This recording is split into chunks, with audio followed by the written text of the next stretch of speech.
Bismillahirrahmanirrahim. Assalamualaikum warahmatullahi wabarakatuh. Halo sahabat trainer semuanya, selamat datang kembali di podcast kami, podcast MUI Kampar. Nah, jadi pada podcast kali ini kami bersama dengan narasumber Ustadz Iskandar SE, SYMSE. Jadi dalam podcast kali ini kita akan membahas tema yang berjudul bisnis dropship dan reseller halal nggak sih? Jadi untuk sekarang ini jujur aja Ustadz nih. Nah, jadi untuk sekarang ini Ustadz, anak muda terutama di kalangan kami itu banyak yang berbisnis melalui HP, misalnya bisnis online gitu kan Ustadz. Nah, jadi bisnis online sekarang lagi marak nih Ustadz. Nah, bisnis online ini sistemnya yang paling banyak diminati sama anak muda itu ada 3 Ustadz. Ada bisnis dropship dengan reseller sama affiliate. Nah, jadi kita sekarang membahas tentang 3 sistem bisnis ini. Nah, untuk sekarang yang pertama ini Ustadz, kita bahas dulu tentang dropship nih Ustadz. Baik. Nah, untuk dropship ini kan dia sistem penjualan yang si penjual yang penawarkan ini dia tidak memiliki barangnya nih Ustadz.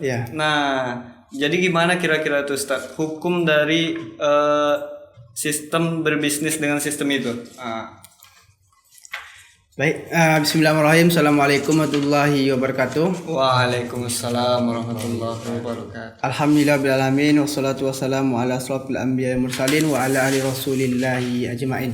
Bersyukur kita kepada Allah Subhanahu wa taala dan mengucapkan kata alhamdulillah. Selawat dan salam kepada nabi kita Nabi Muhammad sallallahu alaihi wasallam. Allahumma shalli ala Muhammad wa ala ali Muhammad. Baik, terima kasih kepada adik-adik kami dari UIN Suska Riau. Jadi dalam muamalah itu di dalam agama Islam ini asal hukumnya adalah boleh. Maka ada kaidah al-aslu fil muamalah al-ibahah. Asal pada ibadah itu boleh, illa dalilu tahrimi, kecuali ada dalil yang mengharamkannya. Maka di dalam bermuamalah itu akad jual beli itu ada 4. Ada akad jual beli biasa, ada akad jual beli murabahah, ada akad jual beli salam, ada akad jual beli istisna. Maka di sini bagaimana dengan dropship ini? Dropship ini adalah bisa dikatakan orang yang tidak punya modal, dia tidak punya barang, tapi dia punya keahlian menjual. Betul kan? Dan dia ingin lapak, maka lapak hari ini terbuka luas di dunia website atau di dunia online. Seperti Shopee, apalagi TikTok. Itu banyak. Bagaimana posisi dropship ini? Apakah diperbolehkan atau tidak? Sebenarnya asal hukumnya boleh sebenarnya. Karena di sini orang ini di dalam muamalah menjadi akadnya adalah akad wakalah. Wakalah ini dalam akadnya ada wakalah yang tanpa ada upah, ada wakalah yang upah. Maka wakalah itu wakalah bil ujroh. Karena wakalah itu sendiri dia masuk kepada harta tabaruk. Orang yang mewakilkan sesuatu boleh jadi diupahkan, boleh jadi tak diupahkan. Maka kalau kita lihat bisnis ini sebenarnya bagus. Tapi di kalangan kita kadang-kadang banyak terjadi hal-hal yang merusak muamalah itu sendiri. Misalnya muamalah yang merusak di dropship ini adalah gharar. Tak jelas barangnya kan. Kadang kita udah mesen barang dibilang situ barang sedia ada. Speknya ini. Ketika kita pesan, dia sudah mendapatkan uangnya, ternyata orang itu tak mengambil barangnya ke memproduksinya. Akhirnya kita tertipu atau kadang-kadang barang yang datang tak sesuai dengan yang kita pesan. Nah, ini sebenarnya dia masuk ke bab gharar nih. Gharar ini tidak ada kepastian. Maka sebagian ulama mengatakan dropship ini tidak diperbolehkan karena ada ketidakkejelasan. Nah, tapi kalau dia menjadi misalnya wakalah, kan dia tak punya barang nih. Dia hanya sebagai mewakili barang orang untuk diperjualkan. Maka sebenarnya ini sebenarnya peluang bisnis. Tapi di zaman sekarang orang yang untuk kita percaya itu sangat sulit kadang-kadang mencari orang-orang yang amanah terhadap barang yang dijualnya. Jadi sekarang nih dalam sistem bisnis dropship ini orang itu kan dia sekarang nggak punya barang nih, Ustaz. Jadi dengan cara sistem akad wakalah tadi, berarti dia boleh dengan berjualan dropship tadi, Ustaz. Sebenarnya dia boleh menjual barang orang tanpa membeli barang. Jadi akadnya akad wakalah. Otomatis wakalah itu adalah orang yang diberi kepercayaan untuk membeli barang orang lain. Tapi di sini orang yang menjadi mewakili kita kadang-kadang tak amanah dalam membeli barang, atau bisa jadi dia menjadi salam peraler. Salam peraler ini adalah sistemnya mengkaitkan beberapa akad hingga nanti dia juga merasa memiliki barang. Barang itu ketika ada nanti orang yang belanja, dia belanjakan dulu. Nanti dia pula yang mengirim kepada kita. Gitu, atau sistemnya dia langsung aja wakalah. Kalau wakalah tadi dia tidak langsung singgah barang ke dia. Dia hanya mengarahkan kepada pihak yang punya produksi untuk dikirimkan, nanti selisih harga dari upahnya mengiklankan baru dia diambil. Tapi kan sekarang hari ini kan banyak kita tertipu karena sistem yang dibuat itu kita tak mengetahui bagaimana cara mengambil keuntungannya, bagaimana nanti ketika terjadi kerugian siapa yang harus bertanggung jawab.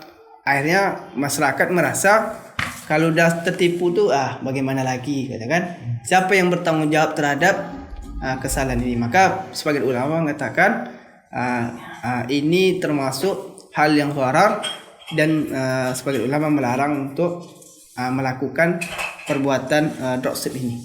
Nah, jadi gini Ustaz. Banyak kalangan Gen Z yang belum tahu hukum apa gitu Ustaz. Jadi banyak kan anak muda membeli barang seperti di online shop atau di Shopee atau Tokopedia. Kenapa orang itu harus memilih dengan cara itu, tapi dia tidak tahu dengan haram atau halalnya, tapi dia harus membeli barang seperti itu. Hari ini kita memasuki dunia generasi Z, anak milenial udah lewat, masa tua udah lewat juga. Maka hari ini sebenarnya anak-anak muda hari ini ingin cepat, tak ribet, atau istilahnya anak sekarang namanya anak rebahan. Di rumah main HP, tidur-tiduran, apa yang mau tinggal dipesan kan. Misalnya apalagi kadang-kadang kita mau pesan makanan, lihat dropship juga. Kita mau pakaian, itu juga. Maka sebenarnya perbuatan ini semuanya membuat cepatnya kita dalam bermuamalah. Maka anak generasi hari ini tak salah sebenarnya. Tapi yang salah itu apa? Orang yang membuat sistem gitu. Maka anak-anak milenial ini mereka rasa mereka beli, mereka bayar. Maka hukumnya boleh, tetapi yang haram itu adalah mereka beli tapi barang tak hadir. Ada siapa yang salah hari ini? Kita kah yang salah atau pihak yang membuka toko di media online? Maka sebenarnya anak-anak milenial sama saya, istri saya beli sepatu di online, beli ini di online. Kadang ada berbulan-bulan menunggunya.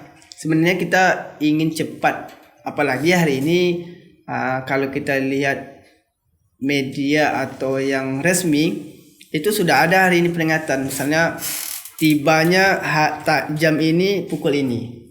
Maka kalau resmi tempat dropshipnya tidak masalah, tapi kalau tidak resmi, inilah mengajak kepada anak-anak muda, anak-anak milenial, anak-anak generasi Z untuk berhati-hatilah belanja. Kenapa? Karena nanti bisa jadi tertipu, duit sudah pergi. Tapi kalau dia COD tak ada masalah. Kan tak mau orang dia COD kadang-kadang. Mereka mau dibayar sejak awal. Maka anak milenial hari ini harus berhati-hati terhadap membeli barang. Oke Ustaz. Kalau dropship kan sulit dijalankan secara syar'i. Apakah ada alternatif model untuk Gen Z untuk membuka peluang bisnis? Sebenarnya bisnis ini banyak kan. Jadi kan tadi ada bisnis jual beli, ada bisnisnya itu kerjasama, mudharabah, musyarakah, ada bisnis itu bersifat sewa, ijarah atau ju'ala dalam fikih muamalah. Tapi melihat hari ini sebenarnya kita tidak boleh pula jauh dari yang namanya teknologi. Maka dropship ini sebenarnya harus dipegang oleh orang-orang yang paham agama. Seperti anak-anak ekonomi syariah, anak muamalah, anak hukum ekonomi syariah. Kenapa? Orang yang hatinya bersih terhadap agama, insya Allah akan menjalankan jual beli itu amanah pula. Maka hari ini kita tidak bisa mengatakan di masyarakat untuk menghindari, tidak bisa. Karena orang cenderung hari ini untuk belanja di dropship. Bahkan reseller hari ini dijauhi orang. Karena orang jadi reseller itu ribet. Kita harus beli barangnya jutaan, belum tahu nanti terjual. Karena orang hari ini tidak mau rugi. Maka diambillah cara tercepat. Maka ada gudang yang menyiapkan produk, tinggal lagi kita menjual belikannya. Ini konsep sebenarnya dropship ini. Maka untuk supaya bagus, maka yang masuk kepada dropship ini meneliti dulu. Diteliti bagaimana awal dari dropship ini berdiri, apa badan hukumnya, siapa mengawasinya, apakah mengawasinya adalah OJK atau diawasi oleh Dewan Pengawas Syariah atau DSN atau MUI. Maka kalau sudah ada diawasi, bagaimana nanti kalau terjadi pelanggaran hukum, ke mana kita mengadu? Ini silakan aja anak-anak muda ikut. Karena hari ini tidak mungkin kita semuanya mencangkul. Karena tidak ada yang kena cangkul lagi. Ke kebun, tak mungkin ke kebun. Tapi ada anak muda yang mereka di rumah tapi menghasilkan duit yang banyak.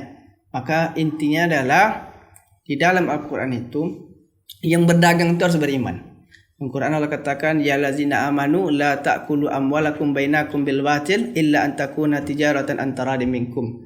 Allah panggil hai orang beriman. Kan orang beriman kan? Jangan makan harta saudaramu dengan jalan yang batil, kecuali dalam keadaan berdagang, saling ridho atau saling suka menyukai. Maka intinya dropship ini dia tidak perlu buat ini syariat apa. Tapi kita lihat orang-orang barat itu mereka tak mengatakan syariah, tapi orang itu jualan dengan jujur dan amanah. Nah gini nih Ustaz, kalau kita jadi seorang dropshipper nih Ustaz, nah kayak mana kalau kita kalau di Shopee itu kan ada deskripsi produk, deskripsi toko juga kan. Jadi kita tidak menyampaikan di sana kalau kita ini seorang dropshipper. Apakah itu halal Ustaz? Maka untuk lebih berhati-hatinya memang harus kita mengatakan diri kita tak punya produk. Tapi kita hanya perpanjangan tangan dari produk, atau mengatakan dropship, atau mengatakan sebagai muwakil. Dalam bahasa Arabnya adalah muwakil, wakala dari produk itu. Karena dalam akad jual beli itu salah satu sahnya jual beli itu adalah barang yang jelas kepemilikannya. Maka barang yang jelas pemilikannya ketika kita jual itu lebih bagus daripada kita menyembunyikan barang itu tidak kejelasannya. Maka perlu kita menyebut barang itu berada di sini. Jika nanti terjadi apa, bisa datangi sini. Kan itu kan transparan terhadap membeli barang. Maka akad jual beli salam itu dalam kaedahnya muamalah itu kan uang dikirim semua, barang baru datang. Tapi dia harus jelas. Beda dengan akad jual beli istisna. Barangnya harus dibuat, dibayar berdasarkan persentase. Beda pula dengan akad murabahah. Murabahah itu harus tahu dia harga pokok dengan margin yang diambil keuntungannya. Maka untuk usaha ini bagus, silakan transparan, sampaikan produk itu milik siapa, dan sampaikan bagaimana proses sampai kepada pemilik yang memesan di tokoh dari dropship kita. Oke. Nah gini Ustaz, kalau tadi kan Ustaz ada membahas tentang salam. Ya. Nah jadi dalam jual beli online itu ada juga sistem pre-order namanya Ustaz. Nah sistem pre-order ini kan kita sebagai konsumen memesan barang, tapi kita udah membayar full. Nah tapi barangnya bukan dikirim hari itu, barangnya dikirim pas stoknya sudah tersedia. Nah itu gimana kira-kira Ustaz?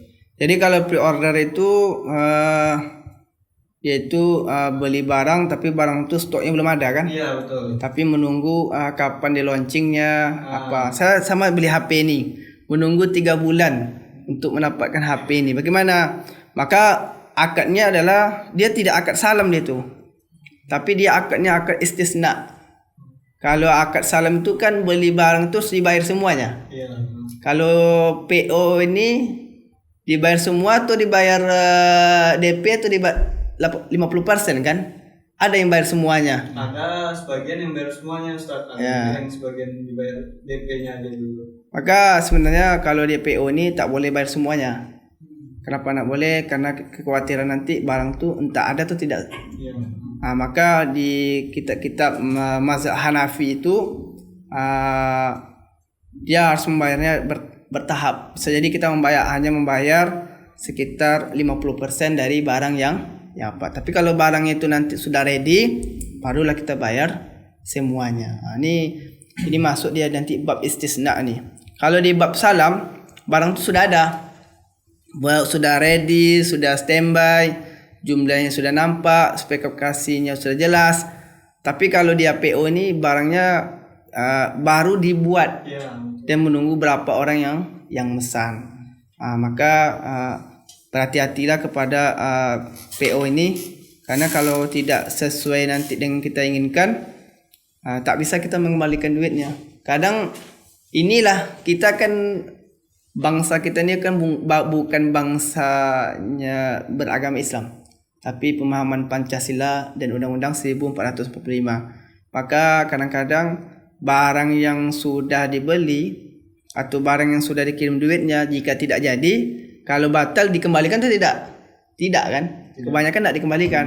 Maka daripada itu berhati-hatilah terhadap muamalah ini. Muamalah ini Allah sangat cinta terhadap orang-orang yang bermuamalah, karena Allah sendiri yang memuji orang yang melakukan jual beli. Untuk bisnis dropship itu bisa dilakukan secara halal. Nah, tapi harus diperjelas akadnya. Ada dropship itu yang dengan akad wakalah, ada yang dengan akad salam, ada yang dengan akad istisna. Jadi gitu. Untuk itu, jadi teman-teman harus lebih intensif lagi melihat bisnisnya. Kalau teman-teman mau bisnis yang halal, itu harus dengan akad-akad yang ada dalam Islam. Nah, gitu ya. Jadi apa gitu ya Ustaz? Ya, betul. Anak muda, anak milenial, anak Z harus menjadi pedagang yang bagus, maka harus dengan syariah. Nah, jadi gitu teman-teman. Jualan itu boleh. Jualan itu adalah ibadah. Iya, betul. Niat dan caranya juga harus benar. Jangan cuma kerja doang. Kalau kerja, kita harus juga dengan dibarengi ridho Allah Subhanahu wa taala. Nah, jadi untuk podcast kali ini mungkin sudah cukup Ustaz. Terima kasih atas waktunya. Oke. Kepada teman-teman selanjutnya, ikuti terus podcast kami, jangan sampai ketinggalan, karena kedepannya kita akan bahas lagi tentang bisnis-bisnis yang akan dijalankan dan bisa memotivasi anak muda untuk melakukan bisnis secara syariat. Terima kasih. Assalamualaikum warahmatullahi wabarakatuh. Waalaikumsalam.